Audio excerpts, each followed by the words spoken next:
돈을 빌렸는데 못 갚으면 사기죄가 성립할까요? 이 질문 진짜 많이 받는데요. 결론부터 말씀드리면 대부분은 사기죄가 아닙니다. 돈을 못 갚는다고 해서 형사처벌을 무조건 받게 되는 것은 아니죠. 근데 왜 다들 사기죄가 성립한다고 생각할까요?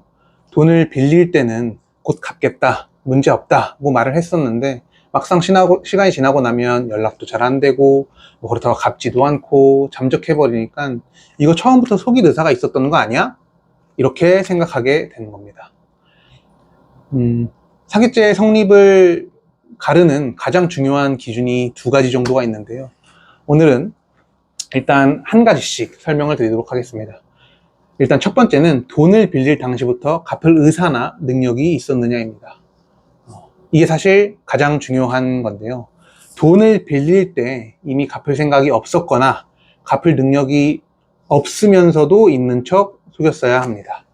이 부분은 상대방을 사기죄로 고소하고 싶어 하시는 분들은 물론 본인이 사기죄로 고소를 당할 것 같다 라고 우려되시는 분들도 잘 생각해 보셔야 돼요.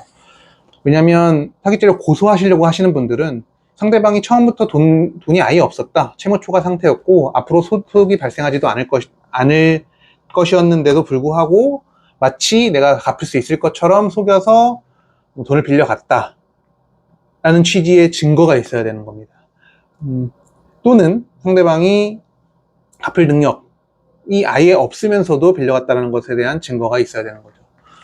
좀 예를 들어서 보겠습니다. 사업하다가 망해서 돈을 못 갚았어요. 뭐 갑자기 직장을 잃어서 돈을 못 갚았어요. 혹은 빌린 돈으로 투자를 했는데 투자가 실패해서 돈을 못 갚았어요. 이런 경우는 대부분 민사 문제라고 보시면 됩니다. 형사고소를 하더라도 사실 사기죄가 성립하지 않을 가능성이 높아요. 반대로 사기죄가 명백하게 성립하는 경우는 다음과 같습니다. 이미 빚이 너무 많아서 갚을 수가 없는 상황인데도 불구하고 나 돈 많다, 나 곧 큰 돈 들어온다 라는 취지로 돈을 빌린 경우, 이런 경우라면 사실 사기죄가 될 가능성이 높습니다.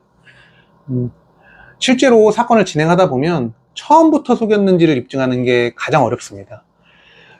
특히나 만약에 사기죄로 고소당할까 걱정되신다 라는 분들이시라면 조금이라도 변제를 해두시면 추후에 사기죄로 고소를 당했을 때 굉장히 유리합니다. 왜냐하면 이 사람이 처음부터 변제할 의사가 없었다면 일부라도 갚지 않았을 거잖아요. 근데 이 사람이 실제로 갚을 생각도 있었고 갚을 능력도 있었기 때문에 아주 소액이라도 갚았던 기록이 있다, 이체했던 기록이 있다 라고 하면 수사가 진행되는 데 있어서 유리하게 끌고 갈 수 있는 것이죠.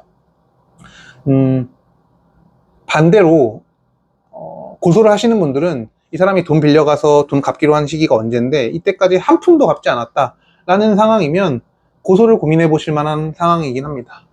다만 중간에 일부라도 갚았다, 일부 변제를 시도했다 라는 취지의 기록이 있다면 그때는 형사고소보다는 민사소송을 통해서 손해를 보전받으시는 게 훨씬 좋습니다. 두 번째는요, 용도 사기입니다. 내가 처음에 돈을 빌릴 때 어떠한 용도로 사용하겠다라는 취지로 설명을 하고 그 이유 때문에 나도 돈을 빌려줬는데 이 사람이 실제로 그 돈을 거기다 안 쓴 거예요. 예를 또 들어보겠습니다. 친구가 야, 나 전세보증금이 한 5천 정도 부족해, 이거 나 전세보증금 쓰려고 하는데 5천만 좀 빌려줘라 라고 했어요. 아, 나도 돈이 없는데 친구 사정 들어보니까 좀 딱해요. 그래서 나도 대출 받아서 친구한테 5천 보내줬습니다. 근데 나중에 듣고 보니 이 친구가 그걸 전세보증금으로 쓴 게 아니라 어디 유흥업소에 가서 쓴다던가 코인 투자를 한다던가 이런 이야기를 들었습니다. 실제로 코인 투자했다 망했다라는 친구의 이야기를 들었어요. 그러면 그 카톡 증거 가지고 경찰서 고소하시면 돼요. 이런 경우엔 고소죄가 성립할 가능성이 매우 높습니다. 특히나 금액이 크면 클수록 더욱더 그렇고요. 내가 빌려주면서 야, 너 이거 꼭 전세자금으로 써야 돼 라는 취지로 말씀을 안 하셨더라도 야, 내가 너 이거 전세자금이니까 빌려준다, 나도 좀 무리해서 빌려주는 거야, 나중에 2년 뒤에 반환 꼭 해줘 라는 취지로 남겨놓은 게 있다 거나 하시면 고소를 하셔도 가능성이 있습니다. 정리를 하면요, 돈을 못 갚는다고 무조건 사기죄가 되는 것은 아닙니다. 핵심은 빌릴 당시의 능력과 의사, 그리고 만약에 용도를 특정했다면 그 용도에 맞게 사용했는지입니다. 그리고 나머지 꼭 하나 기억하셔야 되는 건요. 혹시나 사기죄로 고소가 안 된다고 하더라도 돈을 못 받는 건 아니에요. 어쨌든 민사상 채무는 남아있는 거거든요.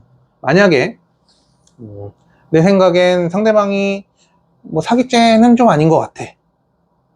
근데 받을 돈이 한 500만 원 이상이 돼. 뭐 1000만 원 이상이 돼. 라고 하시면 변호사 상담 받으셔서 변호사 선임해서 진행하셔도 괜찮습니다.